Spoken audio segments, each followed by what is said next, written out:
Welcome students. आज हम लोग पढ़ने वाले हैं क्लास 8 के हिंदी का पहला चैप्टर,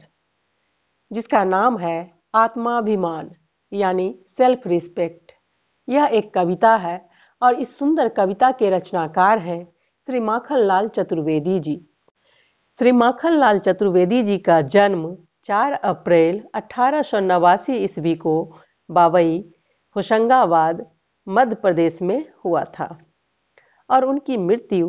30 जनवरी 1968 को भोपाल में हो गई। इन्होंने कवि, लेखक और पत्रकार के रूप में ख्याति पाई। ये कर्मवीर राष्ट्रीय दैनिक के संपादक भी रहे। इन्होंने गद्य और पद्य दोनों ही विधाओं में हिंदी साहित्य को समृद्ध किया है। देश प्रेम पर आधारित इनकी कविता पुष्प की अभिलाषा अत्यंत प्रसिद्ध हुई है और यहाँ प्रस्तुत यह कविता आत्माभिमान भी एक राष्ट्रभक्ति और देशभक्ति से ओतप्रोत कविता है। और इस कविता के माध्यम से कवि हमें यह बताना चाहते हैं कि दया, परोपकार, स्वाभिमान, आगे बढ़ने की चाह, अन्याय के खिलाफ लड़ने की भावना आदि वे गुण हैं जो मनुष्य को पशुता से ऊपर उठाते हैं। जिस मनुष्य में इन गुणों का अभाव पाया जाता है वह एक जिंदा लाश अथवा पशु के समान है। तो इस प्रकार से कवि हमें इस कविता के माध्यम से अपने सेल्फ रिस्पेक्ट को यानी आत्मसम्मान को जगाने की भावना से जागरूक करना चाहते हैं, यानी हमें अवेयर करना चाहते हैं कि हम अपने आत्मसम्मान को पहचाने और अपने देश के प्रति, अपने प्रियजनों के प्रति, अपने बंधु बांधवों के प्रति अपने कर्तव्य को समझें। तो आइए शुरू करते हैं यह प्रेरणादायक कविता आत्माभिमान। लेकिन इस कविता को शुरू करने से पहले आप लोगों से मेरी यह रिक्वेस्ट है कि अगर आप लोगों ने अभी तक मेरे चैनल को सब्सक्राइब नहीं किया है तो इसे फटाफट सब्सक्राइब कर लें और बेल आइकन को प्रेस कर दें ताकि आपको और भी अच्छी अच्छी कविताएं पढ़ने और देखने को मिले। तो चलिए शुरू करते हैं आज का यह पाठ। जो निर्धनों की कौड़ियों से बन रहा धनवान है, जो निर्बलों को कुचल कर कहला रहा बलवान है, जो वंचना कर ढोंग रच अपना दिखाता ज्ञान है। जैसा कि आप देख रहे हैं पहली पंक्ति में कौड़ी एक समुद्री कीड़े का नाम है और जब यह कीड़ा मर जाता है तो उसके जो अस्थि कोश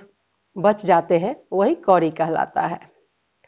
और दूसरे अर्थ में कहें तो कौड़ियों मीन्स रुपया, पैसा, धन, संपत्ति। कुचल कर मतलब रौंद कर या दबा कर। वंचना मतलब ठगी करना या धूर्त बनाना, यानी किसी को बेवकूफ बनाना, ठग लेना। ढोंग करना मतलब दिखावा करना। तो कवि कह रहे हैं इन पंक्तियों के माध्यम से हमें कि वो इंसान जो निर्धनों की कौड़ियों से धनवान बन रहा है और जो निर्बलों को यानी असहाय, कमजोर को कुचल कर यानी उसको रौंद कर बलवान बन रहा है, जो ठग कर लोगों को अपना झूठा ज्ञान दिखाकर नाटक करके धनवान बन रहा है, जो दीन दुर्बल आश्रितों पर झाड़ता निज शान है, जिसको न निज गौरव तथा निज देश का अभिमान है, वह नर नहीं नर पशु निरा है और मृतक समान है। और कवि कह रहे हैं कि वो जो दीन दुर्बल, गरीब और कमजोर अपने आश्रितों पर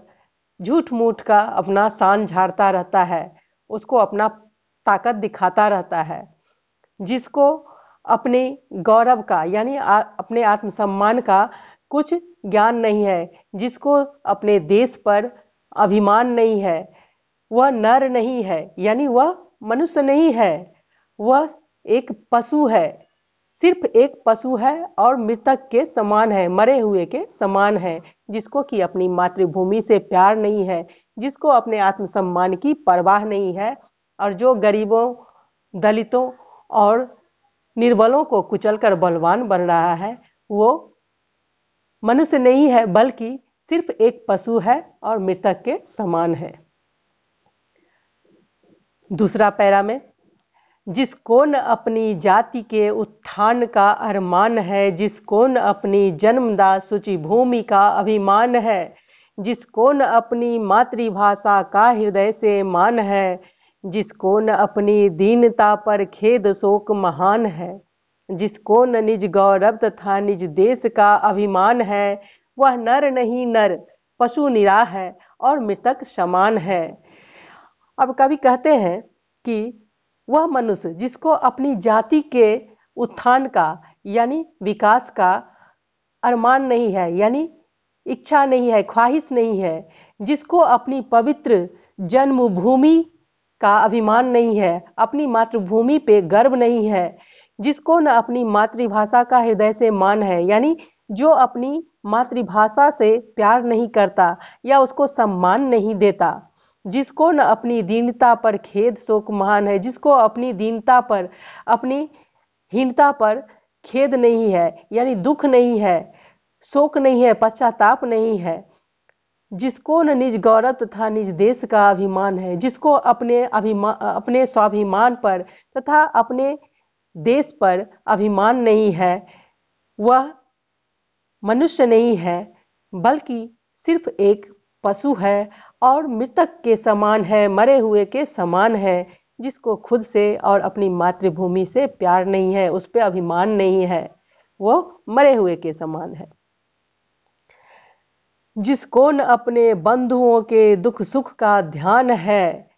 जिसको न अपने पूर्वजों की कीर्ति का कुछ ज्ञान है, जिसको न अपनी हीनता पर खेद शोक महान है, जिसको नहीं खलता कभी संसार में अपमान है, जिसको न निज गौरव तथा निज देश का अभिमान है, वह नर नहीं नर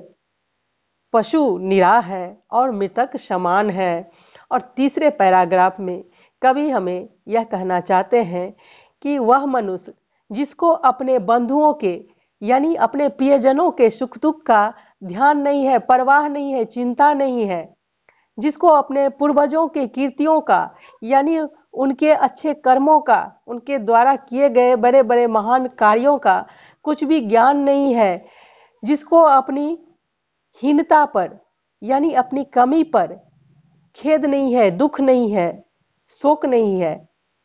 जिसको कभी संसार में अपने अपमान का एहसास नहीं होता, खलना मतलब महसूस होना, जिसको अपने अपमान का भी एहसास नहीं होता है, जिसको अपने आप से प्यार नहीं है, अपने आत्मसम्मान से प्यार नहीं है, जिसको अपने देश पर अभिमान नहीं है, गौरव नहीं महसूस होता, वह नर नर नहीं है, यानी वह मनुष्य की श्रेणी में नहीं आता है, बल्कि वह सिर्फ एक पशु है, क्योंकि पशु ही ऐसा है जिसे मान अपमान और अपने कमी का, अपने सुख दुख का एहसास नहीं होता। तो इस प्रकार इस सुंदर कविता के माध्यम से श्री माखनलाल चतुर्वेदी जी हमें यह बताना चाहते हैं कि वह मनुष्य नहीं है जिसे अपने देश से प्यार नहीं है, अपनी पवित्र मातृभूमि से प्यार नहीं है, जो अपने बंधु बांधव, अपने प्रियजनों का ध्यान नहीं रखता, जो उनके सुख दुख में भागीदार नहीं बनता, जिसको अपने कमियों का, अपने अपमान का एहसास नहीं होता, जो अपने आप से, अपने आत्मसम्मान से, अपने देश से, अपनी मातृभूमि से प्यार नहीं करता, जो अपने देश की रक्षा नहीं कर सकता, जो अपने देश से प्रेम नहीं कर सकता, वह नर नहीं है, यानी वह मनुष्य नहीं है बल्कि सिर्फ एक पशु है और मरे हुए के समान है, मृतक के समान है, जिसमें आत्माभिमान की भावना नहीं है। तो उम्मीद है यह चैप्टर आपको अच्छी तरह से समझ में आ गई होगी और यह वीडियो आपको बहुत अच्छी लगी होगी। अगर आपको यह वीडियो अच्छी लगी है फिर इसे फटाफट लाइक कर दें, अपने दोस्तों के साथ इसे ज़्यादा से ज़्यादा शेयर करें और अगर आपने अभी तक इस चैनल को सब्सक्राइब नहीं किया है तो जल्दी से सब्सक्राइब कर लें और बेल आइकन को प्रेस कर दें ताकि और भी अच्छी वीडियो आपको देखने के लिए मिले। हमारे साथ बने रहने के लिए आपका बहुत बहुत धन्यवाद।